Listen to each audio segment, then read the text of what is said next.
Step number 19 for hope on the outside. Start reading these self-help books that I'm going to recommend to you.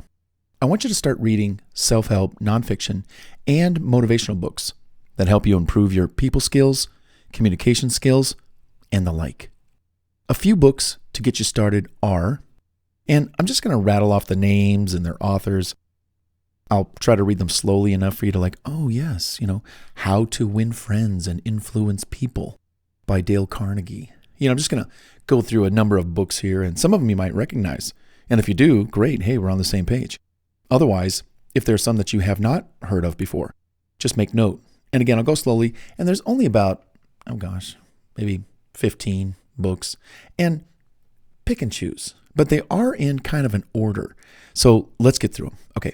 So again, I want you to start reading these particular self-help books. I've read most of them.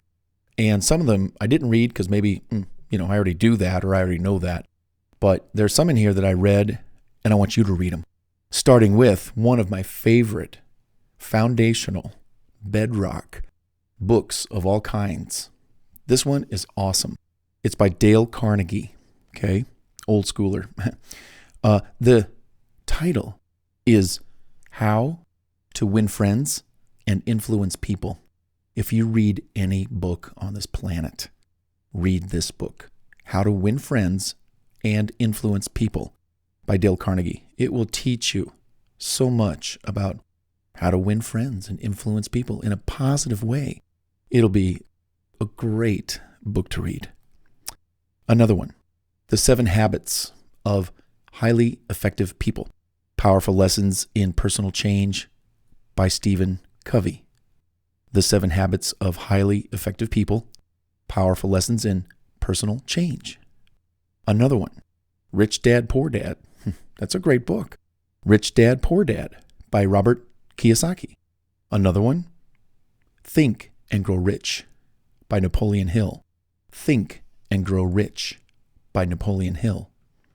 Another one, The Power of Positive Thinking by Norman Vincent Peale. The Power of Positive Thinking by Norman Vincent Peale. Another one, The 4-Hour Workweek by Timothy Ferriss. The 4-Hour Workweek by Timothy Ferriss. Here's one, The Tipping Point. How Little Things Can Make a Big Difference. The Tipping Point.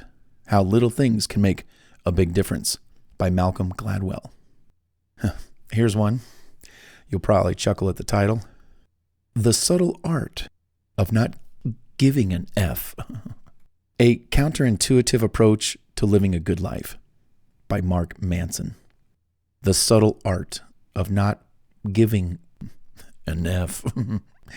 A Counterintuitive Approach to Living a Good Life by Mark Manson. Here's one. Freakonomics. Freakonomics.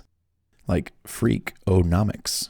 A Rogue Economist Explores the Hidden Side of Everything by Stuart D. Levitt. Freakonomics. Pretty good book.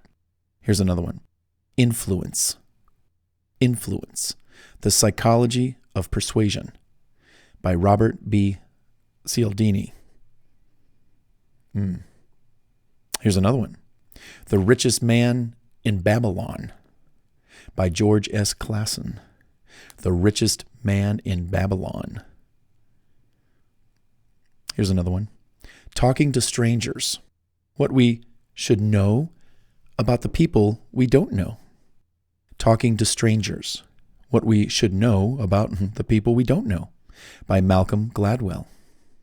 And here's a good one right here. Awaken the Giant Within. How to Take Immediate Control of Your Mental, Emotional, Physical, and Financial Destiny by Mr. Tony Robbins. And I got 2 more for you. As a Man Thinketh by James Allen. As a Man Thinketh by James Allen. And then here's one. Never Eat Alone and Other Secrets to Success. One Relationship at a Time by Keith Ferrazzi. Never Eat Alone and Other Secrets to Success. One Relationship at a Time. Good stuff. As well as I want you to read all of my books. I got about 25 books that I've written, and they're all on my website. And I've recorded a lot of those books too. They're also on YouTube that you can listen to the audio version for free. So if you like this audio, well, you'll probably like all the other audiobooks that I've recorded as well for my books that I wrote.